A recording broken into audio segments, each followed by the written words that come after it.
Nak semi-D, nak fully reno. Kat mana tu Cik Yang? Unit kali ni bestnya. Dah lah fully reno. Tengok, lampu pun dah cantik. Rumah semi-D, double story, 4 bilik, 3 bilik air. Dah siap dah. Owner dah bagi langsir, owner bagi aircon, siap kitchen cabinet, tabletop lagi. You tengok yang bahagian bawah. Kalau buat parents, tak payah nak naik atas. Sebab owner dah sediakan sliding, dah boleh buat bilik dekat sini.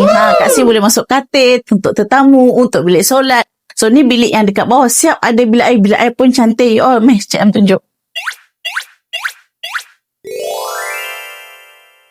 Ruang tamu punya, dah cukup besar. Sini ruang tamu. Boleh letak bahagian meja makan. Bestnya unit kali ni, ada tempat healing yang paling best. Syok.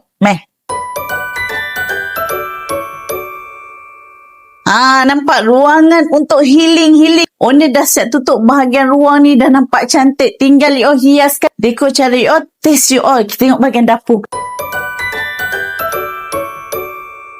Paling dah jimatkan kos. Kitchen cabinet, tabletop dah cantik. Siap ada island table nak menumbuk. Tak payah dekat bawah, dekat atas pun boleh. Di sebalik pintu yang cantik tolak-tolak ni, ada pintu besi. Saya Cik Yam Haslan. Siapa yang belum subscribe video Cik Yam, pastikan you subscribe dan jangan lupa like dan komen. Sharekan pada semua orang yang tengah cari rumah semi-D area Durian Tunggal. Jom Cik Yam buat ke next destinasi. Bye.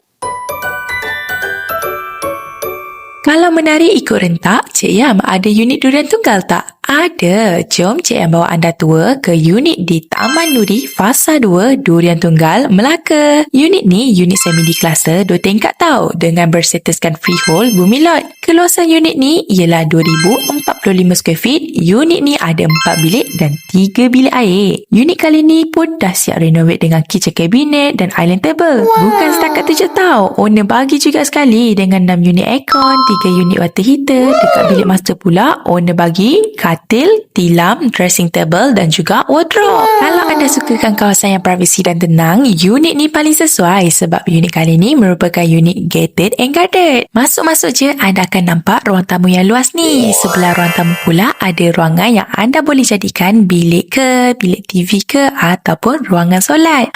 Menarik kan? Kalau anda ada tetamu nak tumpang tidur, boleh je guna bilik ni tau. Bukan tu je, dekat bawah tangga ni ada bilik air yang tersembunyi tau. Bilik air ni bukan setakat ada tandas je tau, ada juga shower. Jadi boleh je kalau tetamu nak tumpang mandi dekat sini. Macam yang anda nampak, ruang tamu unit ni luas kan? Muat je kalau nak letak set sofa, nak letak meja makan pun boleh. Dah siap cantik dengan kitchen cabinet dan island table. Tadi anda nampak courtyard kan? Kalau nak rehat petang-petang dekat courtyard ni pun boleh. Letak je meja dengan kerusi kat sini. Lighting pun cantik kan? Dah puas tengok tingkat bawah, kita tengok tingkat atas pula. Dekat tingkat atas ni ada 3 bilik dan 2 bilik air tau. Ada juga 1 ruang tamu. Kalau nak duduk lepak dekat bahagian atas ni pun boleh, tak ada masalah. Kalau anda nak tahu, setiap bilik dekat tingkat atas ni muat dan luas je. Kalau nak guna set bilik tidur, tak ada masalah. Nak pula bilik ni boleh jadikan bilik anak-anak, bilik study ataupun walk-in closet.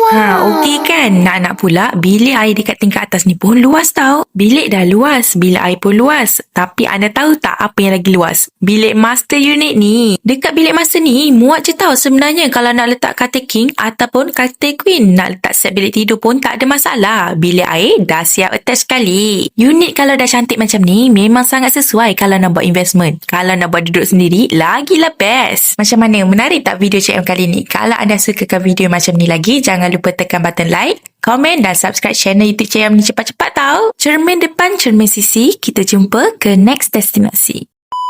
Dah siap dah, owner dah bagi.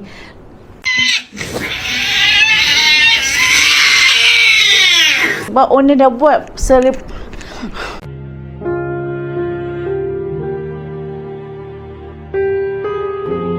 tunjuk situ dah.